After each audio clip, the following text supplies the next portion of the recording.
पौष मास की एकादशी, सफला एकादशी, ये व्रत 15 दिसंबर सोमवार को रखा जाएगा। नमस्कार, आपका और आपके समस्त परिवार का मेरे चैनल में स्वागत है।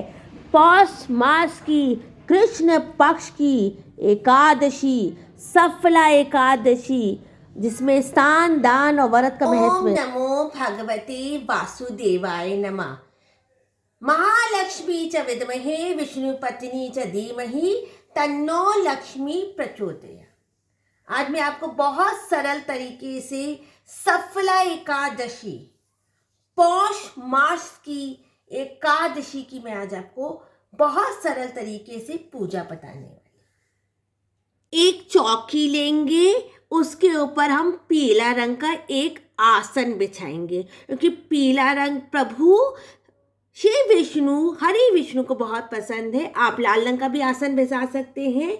और इस आसन के ऊपर हम तिल का एक आसन बनाएंगे, तिल का एक आसन बनाएंगे और उसके ऊपर हम गणेश जी को विराजमान करेंगे और पूजा आरंभ करेंगे सफला एकादशी की। पौष मास की एकादशी, वक्रतुंड महाकाय सूर्यकोटि समप्रभा निर्विघ्नं कुर्वदेव सर्वकार्येषु सर्वदा।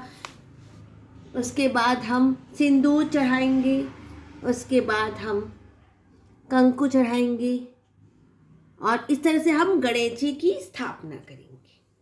हाथ में पुष्प लेंगे, संकल्प करेंगे कि आज मैं एकादशी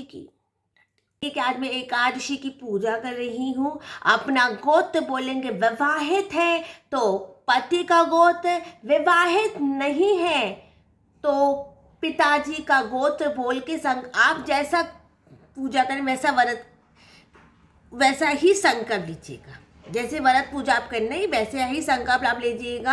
अगर आपसे पूरे दिन व्रत नहीं होता है तो सिर्फ फलहार खा के भी आप व्रत कर सकते हैं एकादशी का, या तो फिर आप सिर्फ कथा तक व्रत कीजिए। और ये पुष्प हम विष्णु जी के चरण में समर्पित कर देंगे। उसके बाद हम पूजा आरंभ करेंगे एकादशी की। और उसके बाद हाथ जोड़ के श्री हरि विष्णु और लक्ष्मी जी का नाम लेंगे, कथा करेंगे, पूजा करेंगे, तिल छीटेंगे। एकादशी के दिन चावल तो भगवान पे तिल छीटेंगे और एकादशी की पूजा आरंभ करेंगे। एकादशी भगवान विष्णु को हम हरी चंदन, गोपी चंदन, जो चंदन आपके पास उपलब्ध हो, ठंड है थोड़ी कम ही चंदन लगाएंगे, चंदन चढ़ाएंगे। माता को भी ये चंदन आप चढ़ा सकते हैं, क्योंकि लक्ष्मी जी सुहाग बंधन को सिर्फ सफ़ेद चंदन नहीं चढ़ता, चरण में भी चंदन लगाएंगे। उसके बाद हम भगवान को उपवस्त्र में जनेऊ चढ़ाएंगे। विष्णु जी को उपवस्त्र में हम जनेऊ जोड़ा चढ़ाएंगे। जो चीज़ आपके पास उपलब्ध हो आप वही चढ़ाइए। अगर जनेऊ जोड़ा नहीं है तो कलावा भी। हम भगवान को उपवस्त्र में जनेऊ जोड़ा चढ़ाएंगे। मैंने जनेऊ जोड़ा चढ़ाया है। और उसके बाद महालक्ष्मी को कलावा चढ़ाएंगे। महालक्ष्मी को हम कलावा चढ़ाएंगे। कलावा कभी बीच पे तोड़ा नहीं जाता, इस तरह हम कलावा चढ़ाएंगे। और फिर गणेश जी को भी हम उपवस्त्र में, आप जनेऊ भी चढ़ा सकते हैं या तो फिर आप कलावा भी चढ़ा, जो आपके पास उपलब्ध हो, जो आपके पास गृहस्थी के साथ एकादशी की पूजा करनी होती है। सरल तरीके से हम पूजा करेंगे। और उसके बाद भगवान पे मैंने माला चढ़ाई दी है, पुष्प चढ़ाएंगे, लक्ष्मी जी को भी पुष्प चढ़ाएंगे और गणेश जी को भी पुष्प चढ़ाएंगे। उसके बाद जो एकादशी की किताब है उसको भी हम पूजा करेंगे। जो किताब इसकी भी हम पूजा करेंगे, उसको हम चंदन लगाएंगे। उसके बाद उसको पुष्प चढ़ाएंगे और फूल चढ़ाएंगे। और एकादशी की फिर तिल लेकर हाथ में कथा करेंगे। हाथ में तिल लेकर हम कथा करेंगे और जब कथा समाप्त हो जाए ये तिल हम विष्णु जी के चरण में समर्पित कर देंगे। उसके बाद हम भगवान को कदली फलम भोग करेंगे। एकादशी के दिन जो चीज़ भोग की जाती है वो ऐसी चीज़ भोग कीजिए जिसका आप ग्रहण कर सके।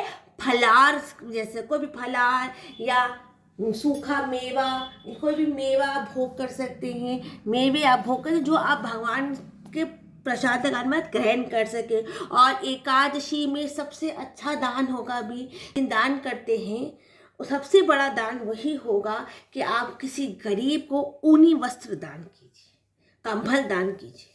पौष मास की एकादशी हम आरती करेंगे भगवान की। आप कपूर से भी आरती कर सकते हैं, आप छोटा सा हवन भी कर सकते हैं, जैसी आपकी इच्छा और समय का है।